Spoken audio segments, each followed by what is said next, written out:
क्या cessation? Life खत्म हो गई, अभी आ जाता है, सारा किताब में लिखा हुआ है। अच्छा जी, शुरू करें जी पेज 576 से। आज पेज 576। जी जी,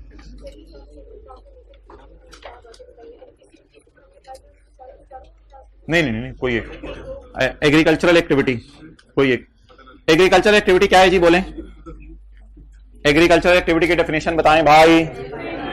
एक मिनट, चुप, मैं बताता हूं एग्रीकल्चरल एक्टिविटी।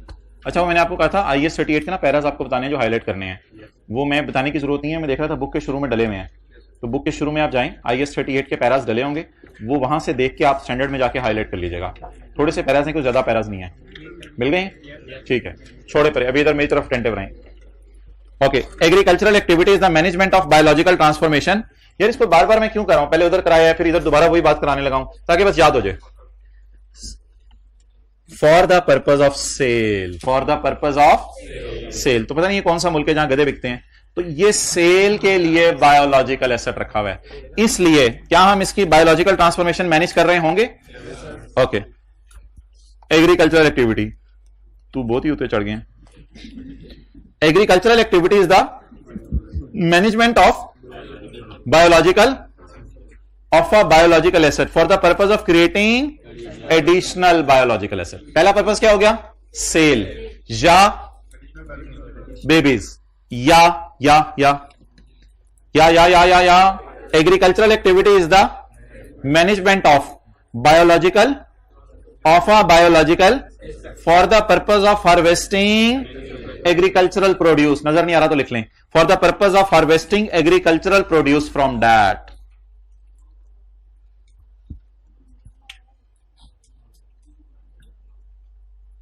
इधर येलो वाला नजर नहीं आ रहा होगा ना, additional biological asset, additional biological asset, और इधर है एग्रीकल्चरल प्रोड्यूस।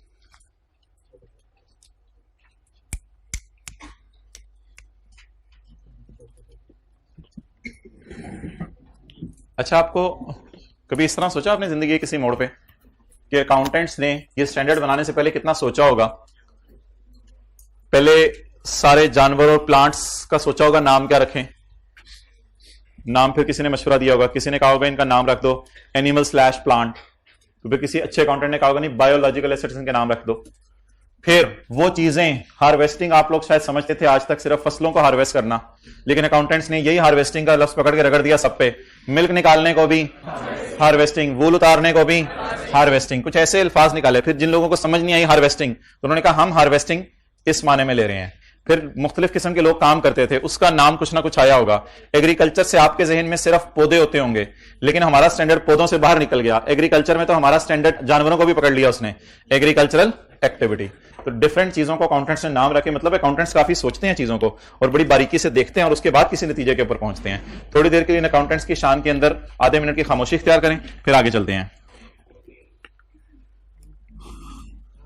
अच्छा भाईजान, वक्त बड़ी तेजी से गुजरा है आपका, मेरा भी किन चक्रों में है। बायोलॉजिकल इतने अच्छे आप उनको याद ही नहीं कर रहे थे, उनके लिए था जो आज उनको याद कर रहे हैं। Biological assets. भाईजान, शीप से क्या निकलेगा? वूल। पिछला सफा, शीप से क्या निकलेगा? अल्लाह नई किताब लेने की तौफीक दे, बोले सबके लिए आमीन। शीप से क्या निकलेगा? वूल। वूल को क्या कहते हैं? Agriculture produce. 2 दिन बाद मैं पैसे जमा करना शुरू कर दूंगा 10-10 रुपए, जिसके पास पुरानी किताब मिला करेगी। तो सबसे ऊपर वाला बटन बंद कर ले यार, मुझे थोड़ी देर लग रहा है, तू उठने लगा अब। Trees in timber plantation, trees in, कोई तरस नहीं आ रहा मुझे, आइंदा के बाद तो हमेशा टाइम पे आएगा इंशाल्लाह। ट्रीज इन टिम्बर, टिम्बर क्या होती है? लकड़ी। तो फैलेट ट्रीज, गिरे हुए ट्रीज, आगे छोड़ें उससे। असल में ना यहाँ पे थोड़ा सा मेरा ख्याल है डायग्राम हम ना ये वाली लकड़ियों वाली इधर भी शिफ्ट कर सकते थे। असल में ये गिरे हुए ट्रीज हैं और फिर इधर जो है वो अगर फर्नीचर आ जाता तो ये ज्यादा अच्छी मिसाल होती, लेकिन अगली वाली मिसालों में अल्लाह शुक्र ये मसला नहीं है। इस तस्वीर को सही करवा देंगे आइंदा। डेयरी कैटल, इससे क्या निकलेगा? मिल्क। अगली चीज छोड़ें, चीज आप घर जाके बनाइएगा। Cotton plants, cotton plants biological asset हैं, इससे क्या निकलेगा? Harvested cotton. और साथ वाले ने देखें क्या पहने में? कपड़े। गन्ना, गन्ने की फसल, गन्ना गलत लफ्ज है, गन्ना तो इधर आएगा ना, गन्ना, तोती, सॉरी शुगर, यार दैट वाज जस्ट नजर पड़ी मेरी। टोबैको प्लांट्स, बोले बोले बोले, पंजाब वालों ने उसे लफ्ज सही से पकड़े हुए हैं। Tobacco plants, picked leaves, tobacco cigarette के अंदर डालते हैं, ये हमने बाहर निकाल दिया, चलें। नहीं वो कह रहे सहरी से पहले इफ्तारी के बाद। अच्छा, टी बुशेस, बोले टी बुशेस, पिक्ड, अल्लाह अकबर।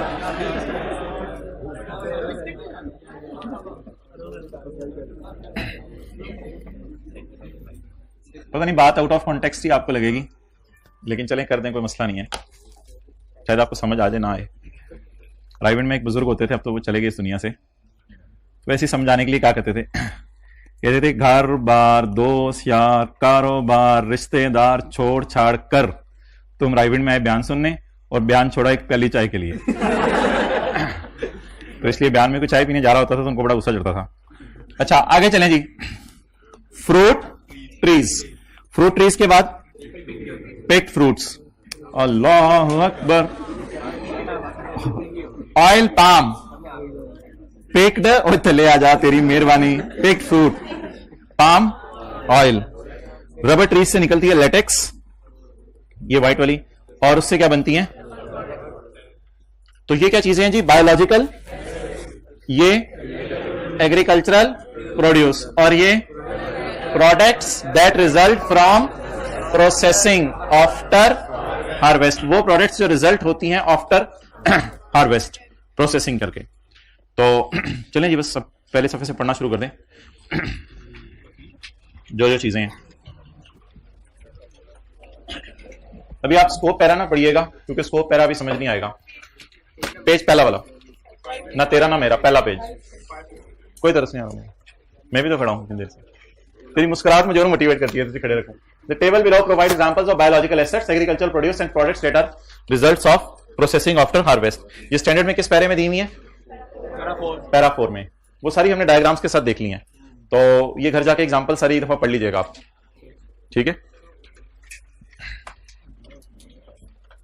चले जी, तीसरी दफा हम पढ़ने लगे हैं क्या, एग्रीकल्चरल, लेकिन याद इसलिए नहीं करना कि स्टैंडर्ड के पैरा नंबर 5 में दी हुई है, लेकिन ब्रैकेट में जो मैंने एग्जांपल्स डाली हैं वो स्टैंडर्ड में नहीं दी हुई, इसलिए उनको आपने अच्छी तरह हाईलाइट कर लेना है और बार बार पढ़ना है ताकि ये रिटेन रहे। तो ब्रैकेट में एग्जांपल्स पे हम ज्यादा फोकस करेंगे। Agricultural activity is the management of biological transformation, bet share of a biological asset, कह रहे हैं दो, for the purpose of sale, rearing of fish farm बनाना, fish farm. What is the difference between fish farm and समंदर से मछलियां निकालना?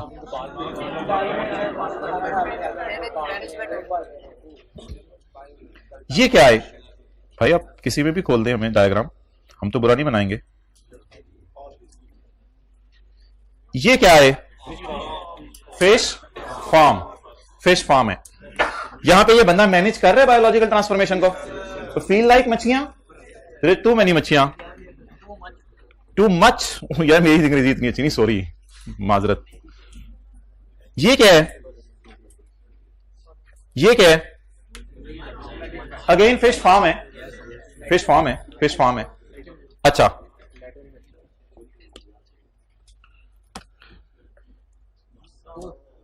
ये क्या हो रहा है, बाहर का मुल्क होगी, ये क्या हो रहा है, ये जो खड़े हुए बशिंदे ये क्या निकाल रहे हैं अंदर से, क्या इन्होंने पहले इनको मैनेज किया था, इनकी दादी को जानते हैं ये?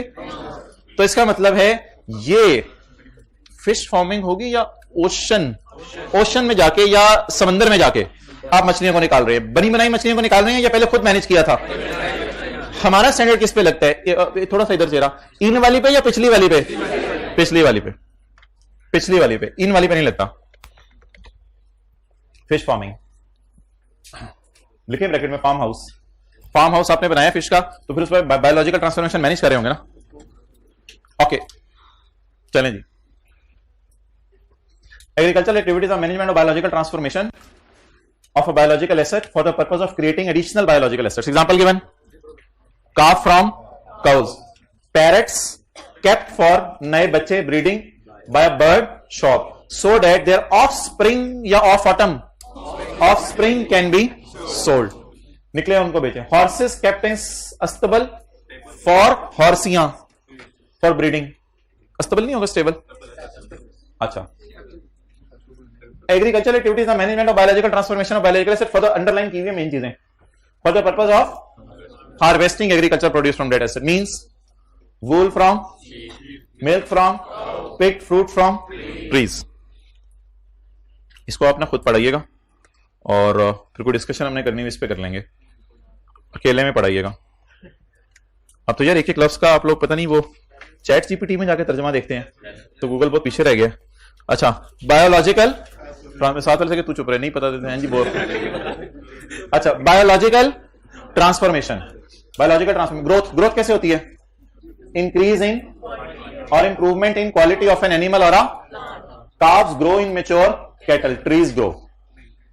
Production of agricultural produce, cow gave milk, sheep gave wool, latex, tea leaf.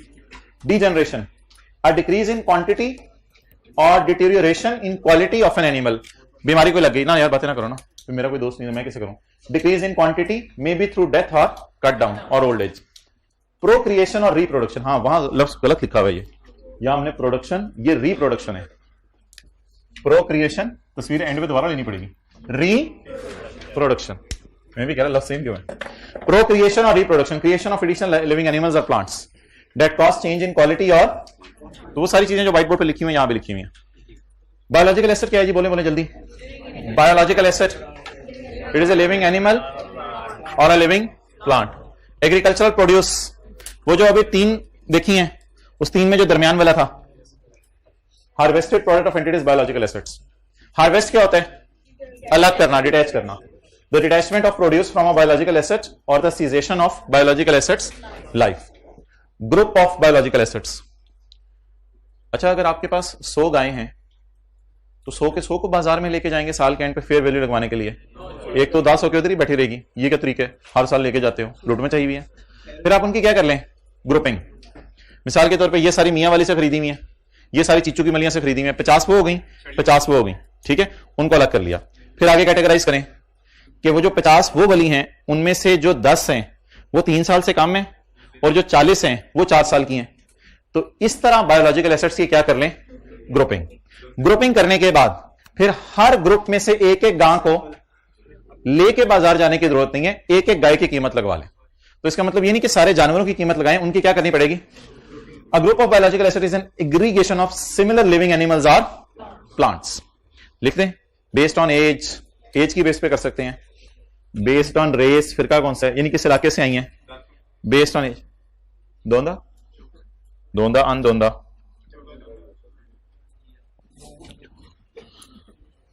कोई चलिए आस-पास बातें करते हैं, फ्रेश होते हैं. अच्छा कोई फार्मर लेके आए जहन में अपने गांव का, गए हैं कभी अपने गांव आबाई इलाके में? आगे जहन में कौन? चाचू Rashid. A farmer has a field of lambs. Lambs क्या होती हैं? भेड़ें. A farmer has a field of lambs को क्या कहेगा? एज द लैम्प ग्रो, जैसे जैसे लैम्प ग्रो करें, they go through growth, degeneration, ये सारा क्या कहा जाता है? बायोलॉजिकल.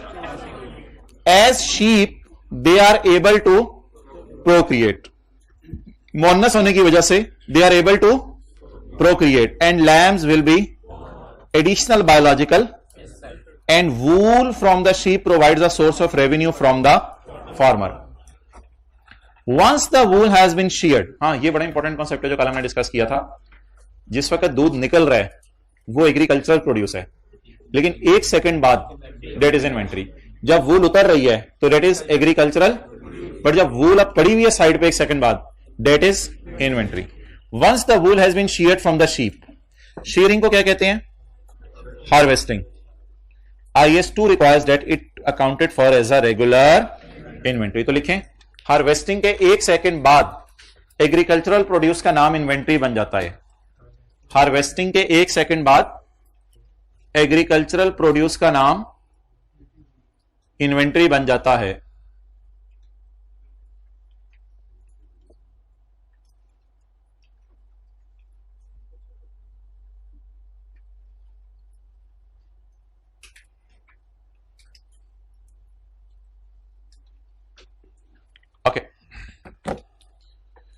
ये इंशाल्लाह हम आखिरी दिन पढ़ेंगे, बियरर प्लांट। अच्छा जी, वो जो सारी बातें मैंने क्लास में की हैं प्लीज बुक से पढ़ें, वरना घर जाके याद नहीं रहनी। क्या सारे इनमें से कोई एक चीज भी मैंने आपको याद करने को नहीं कहा, बस रीड आउट करनी है। क्या सारे बायोलॉजिकल एसेट IS 41 के अंदर आते हैं? क्या सारे जिंदा जानवर या जिंदा प्लांट IS 41 के अंदर आते हैं? आपने अपने घर के अंदर प्लांट्स लगाए हुए हैं, सेल के लिए लगाए हुए हैं, क्या एडिशनल कोई चीज उससे लेनी है? नहीं।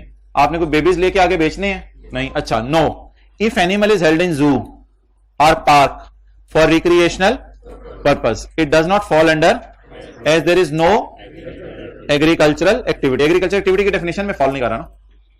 वॉच डॉग वो in Pearl Continental hotel, cart horses for marriage hall.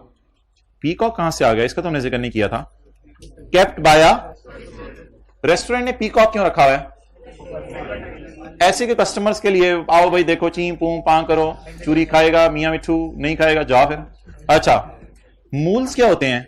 Side पे जरा देखें, मूल्स क्या होते हैं? खच्चर।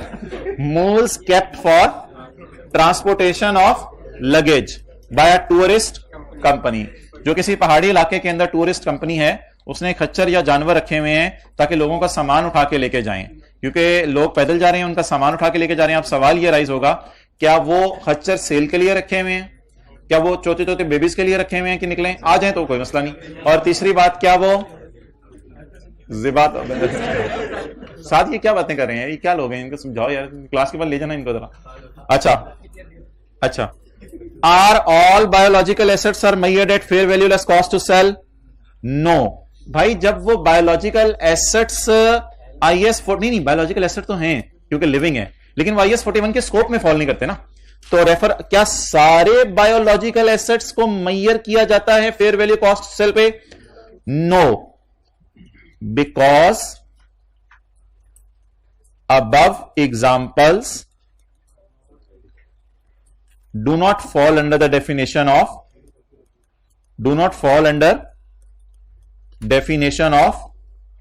बोलें agricultural activity, do not fall under the definition of agricultural activity. चलें जी, now think of a wow Pearl Continental Hotel purchased a आप लोग भी बोलते, मैं बोल रहा हूं तो आप लोगों को बोलते हुए कैसे? Purchased a wow for which detail is as follows। एक ही दफा wow 10,000, कॉस्ट कितनी? 10,000 का कुत्ता है क्या है? Transportation to bring it to hotel 2,000। Rickshaw वाले ने कहा 2,000 लूंगा, कुत्ते को वहां पहुंचाऊंगा जहां आपकी सोच है। कुत्ते से आपने पूछा क्या प्लान है, कहते हैं इंशाल्लाह 15 साल तक उम्मीद है मैं रहूंगा इधर ही, टेंशन ना लेना। अच्छा, रेजिडुअल वैल्यू, कुत्ते को एंड पे, यार एंड पे मैं बीमार हो जाता होता हूं, वैसे मेरे अब्बू के साथ भी यही हुआ था, तो मैं रेजिडुअल वैल्यू ना थोड़ी जरा रख लो 3,000। तो its profit and loss and balance sheet will appear like this. Balance sheet में नॉन करंट एसेट्स में PPE में क्या जाएगा? डॉग। 15 साल से वो तो आपकी किस्मत, फिर उसको P&L में डाल दो, कुत्ता P&L में चला जाएगा, स्मेल आएगी जी, बातें कर रहे हो। अच्छा, पहले हम डेप्रिसिएशन निकाल लें कुत्ते की। ये है वो, मैं क्या करूं, ये डॉग है, डॉग कह देता हूं, you trying to be professional, that is doggy. Cost बताएं डॉगी की। रेजिडुअल वैल्यू कितने साल वो करेगा? 15 साल। तो डेप्रिसिएशन 600। इंपेयरमेंट टेस्टिंग भी होगी, जब आइए 16 है तो फिर सब होगा, कोई और कुत्ता आ जाए इसकी वैल्यू लूज कर जाए। अच्छा ज्यादा होगी, चले वापस आ जाए, फिर घर से सोच के नहीं आया होता है, मुंह से निकल जाते हैं, कंट्रोल रखा करें। 12,000 माइनस 600, कुत्ते की बीवी, what is this? Book value. Okay, grouping of assets, साथ वाले बबलों को मुतवज्जे कर दें। The fair value measurement of a biological asset और agricultural produce may be facilitated by grouping biological assets. आसानी के लिए क्या कर लिया करें, बायोलॉजिकल एसेट्स के ग्रुप बना लिया करें, जोड़े नहीं, ग्रुप बना लिया करें। और agricultural produce according to significant attributes. किस बेस पे जानवर अलग अलग किए जा सकते हैं? एज की बेस पे, क्वालिटी की बेस पे। An entity select the attributes corresponding to attributes used in the market. इसका मतलब क्या है? आपने अगर 10 गाय का नाम सीधे रख दिया, चीता नंबर 1 गाय, बाकी चीता नंबर 2, भाई आपकी कैटेगराइजेशन है, ये आपने अपने लिए कैटेगराइजेशन की हुई है। बेटे ने कहा वो सारी काली गायें अलग करें, सारी पीली गायें अलग करें, ये कोई कैटेगराइजेशन नहीं है। कैटेगराइजेशन आपकी होनी चाहिए जो मार्केट में चलती है। मार्केट में तो एज और क्वालिटी की बेस पे चलती होगी ना, मार्केट में तो सीधे की बेस पे नहीं चलती होगी। ओके, कैसा हो सकता है कि यस हो सकता है, ना हो सकता है ऐसा।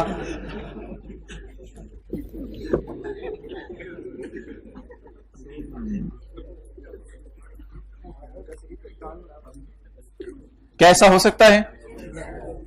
क्या हो सकता है कि प्लांट लैंड के साथ अटैच हो, होता ही ऐसा है। ऊपर तो नहीं उड़ रहा होता ना।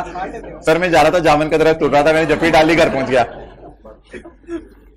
तो ऐसा नहीं होता कि उड़ रहा हो। किसके साथ अटैच होता है? लैंड के साथ। अब मसला ये आएगा कि लैंड के ऊपर क्या लगेगा? IS 16, क्योंकि लैंड तो PPE है ना, लैंड तो बायोलॉजिकल एसेट नहीं है। लेकिन दरख्त के ऊपर क्या लगेगा? IS 41, क्योंकि आपने दरख्त रखा हुआ है फॉर एप्पल। दरख्त किसके लिए रखा हुआ है? For Apple. अब छोड़ें अभी इस डिस्कशन को। अच्छा, ये मिसाल ज़हन में रखें, biological assets attach to land. अच्छा, आज के लेक्चर का ना एक पार्ट B है 6 मिनट का, वो 6 मिनट का आपने अटेंड करना है। उसमें ऐसी एक वीडियो है, शायद अगर मुझे मिले तो मैं आपको वो वीडियो अभी दिखा देता हूं, जिसमें एक IS 41 की थोड़ी सी ना समरी दी हुई है। IS 41 की समरी दी हुई है, ये वीडियो है।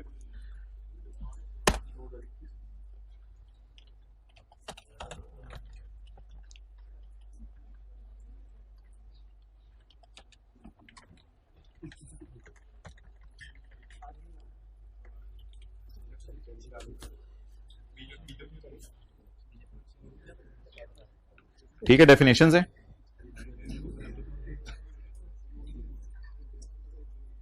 इसके साथ कोई कमेंट्री भी कर रहा होगा वो तो।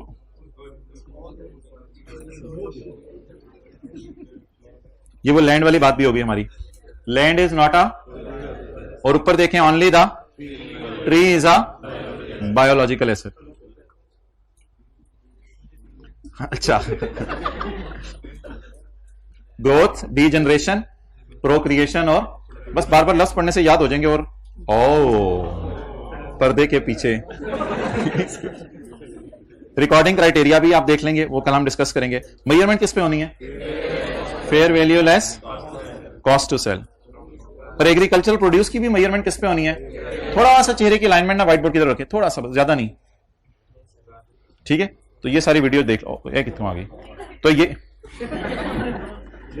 अच्छा जी, biological assets are often physically attached to land. पता नहीं किस मुल्क में हो सकता है, किस मुल्क में ना भी होते हो, हमारे तो सारे ही होते हैं। Biological assets are often physically attached to land. These may be there may be no separate market, there may be no separate market for biological assets। असल में ना लोग पूरे बाग की कीमत लगाते हैं कि ये जमीन और सब कुछ हमें दे दो अगर आपने कहीं जा रहे हो। तो हो सकता है कि लैंड, बिल्डिंग, लैंड और ट्रीज की इकट्ठी कीमत आके लगा दे। तो अगर लैंड और ट्रीज की खुदा ना खास्ता इकट्ठी कीमत आपको दे दी, तो उसमें से लैंड की वैल्यू क्या करनी पड़ेगी? माइनस, बोल दें माइनस करनी पड़ेगी। There may be no separate market for biological assets that are attached to land, but an active market may exist for combined asset। Combined asset का क्या मतलब है? लैंड और प्लांट की इकट्ठी मार्केट अवेलेबल है। That is the biological asset raw land and land improvements। Land improvements होती हैं जो सड़कें वगैरह बनी हुई हैं या आपने और कोई वहां पे काम किए हुए हैं। As a package an entity may use information regarding the combined. Combined की इंफॉर्मेशन यूज कर लें, नीचे न्यूमेरिकल आ रहा है। May use the information regarding the combined assets to measure the fair value of the biological asset। For example, fair value of raw land and सड़कें वगैरह may be deducted, समझ आ गई? May be deducted from the fair value of combined to arrive at fair value of biological asset। करें जी इसको। A farmer wishing to value apple orchard क्या होता है? बाग। एक फार्मर एप्पल का बाग वैल्यू करना चाह रहे हैं in circumstances where there is no separate valuation for the बाग orchard from that for land. बाग के ऊपर जो दरख्त है उनकी और लैंड की वैल्यू अलग पता नहीं चल रही। would value it on a combined fair value of land and orchard less the estimated fair value of land. Orchard has a total value of 10 million. Orchard की total value कितनी है? 10 million. थोड़ा सा जरा ऊपर करा दें सबको जो सोए में है. हाँ चलें, good. An orchard has a total value of 10 million, including land and Bagh. Land भी और बाग भी. इसमें लैंड कितनी है? मसला ये नहीं होगा कि लैंड की वैल्यू नहीं पता चल रही होगी. लैंड तो आप साथ वाली भी ले सकते हैं जो खाली है.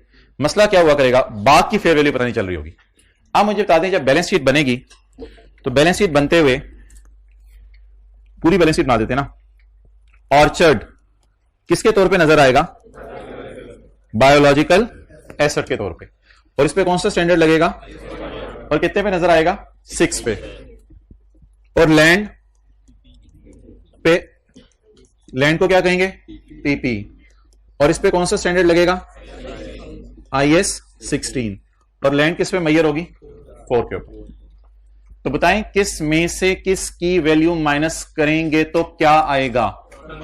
टोटल में से लैंड की वैल्यू माइनस करेंगे तो किसकी वैल्यू आ जाएगी? बाग की वैल्यू आ जाएगी. ओके, ये वो घिसी पिटी चीजें हर स्टैंडर्ड में जो लिखी होती हैं. बायोलॉजिकल एसेट को आपने कब रिकॉर्ड करना है? जब future economic benefits are probable and cost of an asset can be measured reliably. ना ना ना ना, इस स्टैंडर्ड में कॉस्ट नहीं, इस स्टैंडर्ड में fair value of the asset can be measured reliably. यार ये तो धमाका हो गया आज. फेयर वैल्यू के साथ उसने लफ्ज क्या लिख दिया? Cost. Cost can be measured reliably. हमने तो सुबह से लगे हुए और कल से लगे हुए हैं कि स्टैंडर्ड में आपने सबको रखना किस पे है? Fair value minus. तो क्या किसी चीज को कभी जिंदगी के किसी मोड पे स्टैंडर्ड में कॉस्ट पे भी रखा जा सकता है बायोलॉजिकल एसेट को? ये तो फिर यार ये खतरनाक बात है. ये अब हमें जरा देखना पड़ेगा. बिस्मिल्लाहिर्रहमानिर्रहीम. कभी देखी? पाकिस्तान में कभी देखी? नहीं देखी. अगर कभी ऐसी गाय अफ्रीकन काउ पाकिस्तान में आ जाए तो मार्केट में आप इसे लेके जाएं तो लोग इसकी फेयर वैल्यू लगाएंगे या भागेंगे? भागेंगे. तो फिर इसकी फेयर वैल्यू रिलायबली मेजरेबल होगी या कॉस्ट? कॉस्ट से पता होगा ना कितने की खरीदी. हो सकता है 2 करोड़ रुपए की आपने बाहर से मंगवाई हो, तो ईद वही पता नहीं करोड़ों के जानवर बिक रहे होते हैं. तो 2 करोड़ रुपए की आपने बाहर से मंगवाई हो, तो फिर मजबूरन इसको किस पे रखेंगे? बाकी डिस्कशन फिर कभी करेंगे. इनिशियल रिकॉग्निशन की बात कर रहा हूं. इनिशियल रिकॉग्निशन इसकी किस पे करेंगे? क्योंकि क्या मैयर नहीं हो रही? फेयर वैल्यू मैयर नहीं हो रही. लेकिन अगर कुछ अरसे बाद आपकी देखा देखी बिलावल ने भी मंगवा ली, शहबाज शरीफ ने भी मंगवा ली और हर जगह यही नजर आ रही हैं, तो फिर ऐसी सूरत में तो फिर फेयर वैल्यू अवेलेबल, फिर तो वो मसला हल हो जाएगा. फिर हम इसे किस पे ले आएंगे? Fair value minus cost to sell पे. ओके, तो कॉस्ट के केस में लिखें अफ्रीकन काउ, एज्यूमिंग कि वो पाकिस्तान में नहीं है, कॉमन नहीं है. Australian cow is very common. आप लोगों ने सुना होगा, डेट इज वेरी कॉमन. उसकी फेयर वैल्यू पता चल जाएगी. ऑस्ट्रेलियन काउ को तो कुछ लोग दूध पी के देखें क्या हाल हुआ उनका, माशाल्लाह फ्रेश हुए में. तो फेयर वैल्यू और cost can be measured reliably. अच्छा जी, what is this initial recognition? IS 38 में इनिशियल रिकॉग्निशन के अंदर क्या शराइत थी? 2. Cost can be measured and future economic benefits are. इधर 3 है. कॉस्ट और fair value can be measured reliably, future economic benefits are probable and entity control. And control तो वो चीजें भी हो ही रही होती हैं. Entity control the asset as a result of past event. क्या होगा? परचेज होना या पैदा होना, जो भी है. चोरी करना अपनी पास्ट इवेंट होगा. ये सारा तो हमने पढ़ लिया है. मेजरमेंट, वो सुबह एक डायग्राम देखी थी, गाय छलांगे मारी थी. मेजरमेंट ओपनिंग वालों की भी किस पे? Fair value minus cost to sell पे. नई खरीदी, जो पैदा हुई, क्लोजिंग वाली भी, इनिशियल मेजरमेंट भी और थोड़ा सा अलाइनमेंट इधर रखा करें. इनिशियल मेजरमेंट भी और सब्सिक्वेंट मेजरमेंट भी. किसकी? बायोलॉजिकल एसेट की या एग्रीकल्चरल प्रोड्यूस की? बायोलॉजिकल एसेट की या एग्रीकल्चरल प्रोड्यूस की? बायोलॉजिकल एसेट की. और नीचे एक लफ्ज बताएं और आप उसके मुझे मतलब बता दें तो मैं आपको अप्रिशिएट करूंगा.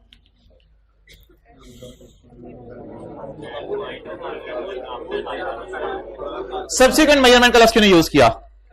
इधर उसने किया इनिशियल एंड सब्सिक्वेंट मेजरमेंट, और इसके लिए इनिशियल मेजरमेंट क्यों लफ्ज यूज किया? सिर्फ कल की क्लास ली थी हमने. इनिशियली मेजर किया जाएगा स्टैंडर्ड में और सब्सिक्वेंटली 1 सेकंड बाद इसलिए पहला ये फर्क हाईलाइट करें। इधर सिर्फ इनिशियल मेजरमेंट लिखा हुआ है और ऊपर क्या लिखा हुआ है, इनिशियल एंड। और ये किसकी बात हो रही है, काऊ की। और ये किसकी बात हो रही है, मिल्क की, वूल की। पता नहीं अभी किसकी जानवर से क्या क्या निकालना है तुम लोगों ने, जानवरों ने भी तौबा कर लेनी है। A biological asset shall be measured on initial recognition at the end of each balance sheet at fair value minus, except the fair value cannot be measured. आगे लिखें, in which case it will kept at cost. In which case it will kept at cost. वरना फिर उसे cost per रखेंगे।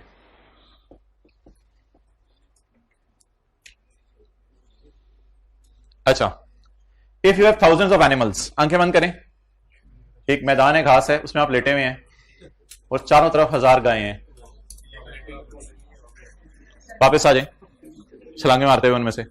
If you have thousands of animals, अब परेशान हो ना, हेलीकॉप्टर में आप बैठे हुए हैं, आप जरा देखने हैं अपनी गाय को। If you have thousands of animals you can group them for measuring the fair value. A gain और loss arising on initial recognition, कल आया था इनिशियल रिकॉग्निशन पे गेन लॉस। मजे की बात है, स्टैंडर्ड की तकरीबन 90% एंट्रीज कल हमने कर ली थी, एंट्री से वही है। आ गेन और loss arising on initial recognition of biological assets at fair value less cost to sell, initially किस पे रखेंगे, and from change in fair value less cost to sell shall be included in initial। और change का मतलब बताएं, initial जो gain loss आएगा और change होके, change कब आएगा, year end पे। तो जब आप initially रखेंगे तो उसको भी किस पे रखेंगे बोले, fair value माइनस, और year end पे भी। और डिफरेंस P&L में डालेंगे या OCI में, इस स्टैंडर्ड में there is no concept of other comprehensive income. ये कल हुआ था, a loss may arise on initial recognition. खरीदते ही क्या आ गया था, लॉस आ गया था। खरीदते लॉस आ गया था ना, क्योंकि हमने कॉस्ट टू सेल वगैरह भी माइनस की थी। A loss may arise on initial recognition of biological asset because cost to sell, कल क्या की थी, कॉस्ट टू सेल, जल्दी बताएं जल्दी बताएं, डिडक्ट की थी in determining fair value less. A gain may arise on the initial recognition of biological assets such as when a calf is born। जब बेबी पैदा हुआ था तो उसकी क्या एंट्री की थी, बायोलॉजिकल एसेट और प्रॉफिट एंड लॉस, कल इन दोनों की जनरल एंट्रीज हमने की थी। अच्छा जी, अब किसकी इनिशियल मेजरमेंट होने लगी है, एग्रीकल्चरल प्रोड्यूस की। बस आपने ये इंश्योर करना है साथ वाला उठा रहे, ये आपका सबसे बड़ा टारगेट है इस क्लास में। अब किसकी बात होने लगी है, agricultural produce harvested from entities biological shall be measured at fair value less at the point of। कोई चीज बताएं, कोई चीज बताएं, कोई चीज बताएं।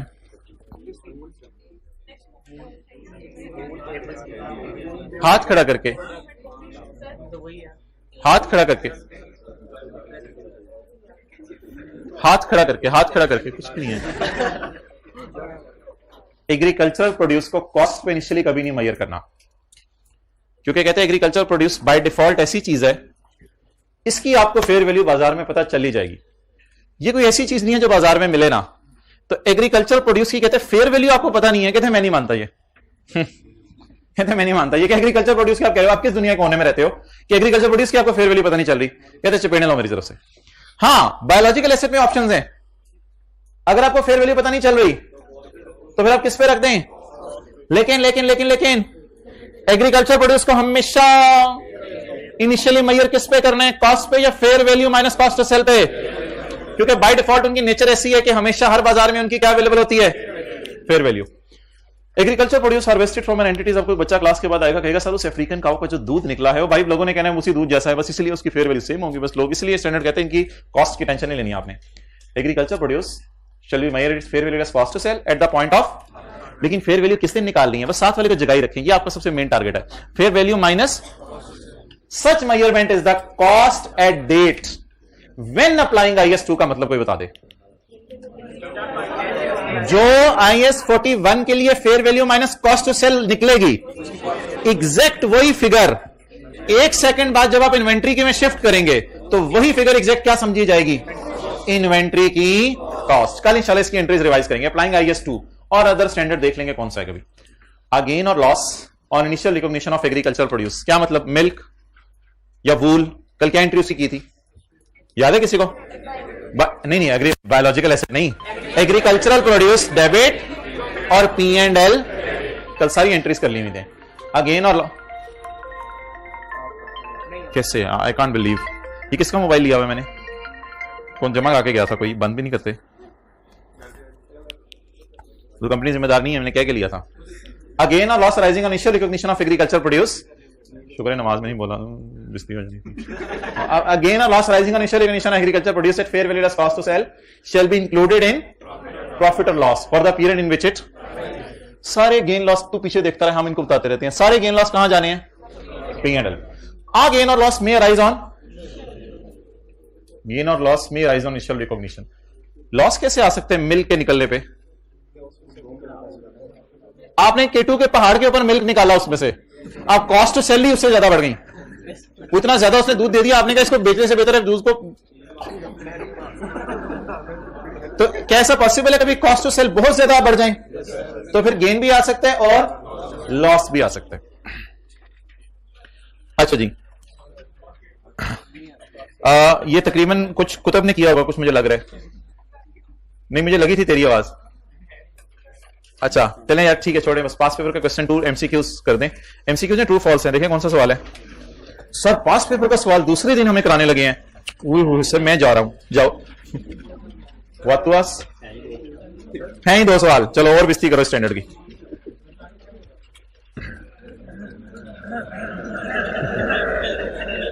इन तिला में तेल नहीं अभी, तो तुम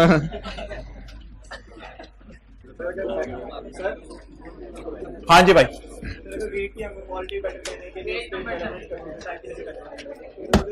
वो अभी मैं बताऊंगा, शायद जो तूने पढ़ी हुई है पहले लगी। अच्छा, both fish farming and ocean fishing, Bhaijaan साथ वाले को आप भाईजन कह के रखें इसे, छिक्के रखें इसे यार, ये ठहर जो मेरे भी भाईजन है कोई, ठहर जो, ये ओशन फार्मिंग रखा हुआ है या ओशन फिशिंग रखा हुआ है? ओशन पे जाके आप फिश फिश फिश कर रहे हैं, तो क्या आपने वो बायोलॉजिकल ट्रांसफॉर्मेशन उसकी मैनेज की है या वो अल्लाह की तरफ से मोती हो गई है? लेकिन जो फिश फार्मिंग है वो क्या है, आप बताएं, बोथ आर एग्रीकल्चरल एक्टिविटीज या वन? छोटा सा करके बड़ा सा फॉल्स लिखे, ओके? अच्छा, जो मैं पढ़ाऊंगा ओवर एफिशिएंट नहीं बनना, ये बताएं जी। A biological asset should initially be measured at cost of, at fair value minus, और ये एक्सेप्शन है, ये जनरल रूल नहीं है, इसलिए कॉस्ट पे मेजर कभी नहीं करना। किस पे मेजर करना है इनिशियली? इसको at fair value minus, therefore this is false. अच्छा, वैसे जो बायोलॉजिकल एसेट को सब्सिक्वेंटली मेजर करते हैं ना, वो फेयर वैल्यू पे करते हैं। एक्सेलेंट, फेयर वैल्यू लेस, ये बात भी गलत है सर, हम तो सारे फॉल्स लिखाएंगे, कोई तो सही होगा हमारा भी, ओके? अच्छा, जो गेन लॉस आते हैं सब्सिक्वेंट मेजरमेंट पे, एक मिनट मैं जरा आपको सब्सिक्वेंट मेजरमेंट बता दूं क्या होती है। गेन लॉस किस पे आते हैं बोलें? Subsequent measurement. मेरे से पहले एग्री करें ये सब्सिक्वेंट मेजरमेंट है।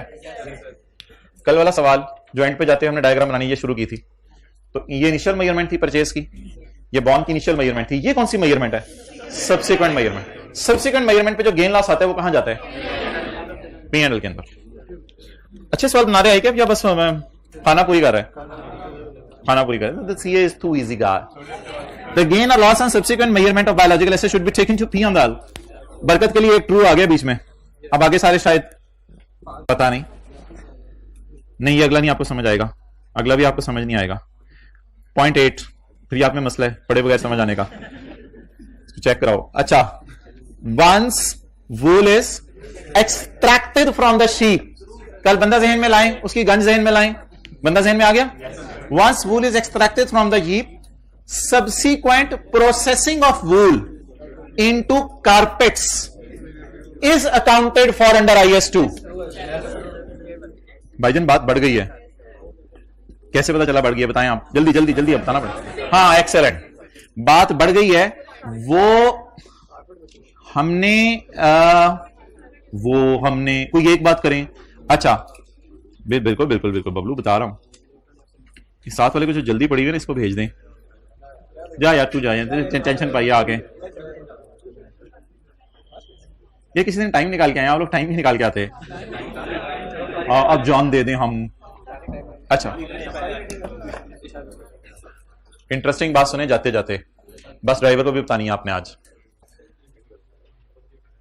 Agricultural produce wool at point of harvest, इसे एग्रीकल्चरल प्रोड्यूस कहने। एक सेकंड बाद इसे क्या कहने, और इसे पहले दिन से इन्वेंट्री कहने। इन चीजों को तो पहले दिन से ही इन्वेंट्री कहना है। वाई? ये तो फिर इनसे आगे बन रही है ना, इनसे आगे बन रही है। तो अब हम खूबसूरत सा करके तो लिखते हैं agricultural produce at point of harvest. इस पे कौन सा स्टैंडर्ड लगेगा? IS2 चपेट तोड़ो। At point of harvest agriculture produce पे क्या लगेगा? अब ऐसे मैं लाइन लगा रहा हूं ऊपर। आफ्टर हार्वेस्ट एक सेकंड बाद IS2। आफ्टर हार्वेस्ट एक सेकंड बाद IS2। अच्छा, और इन पर पहले दिन से ही क्या लगेगा? IS2।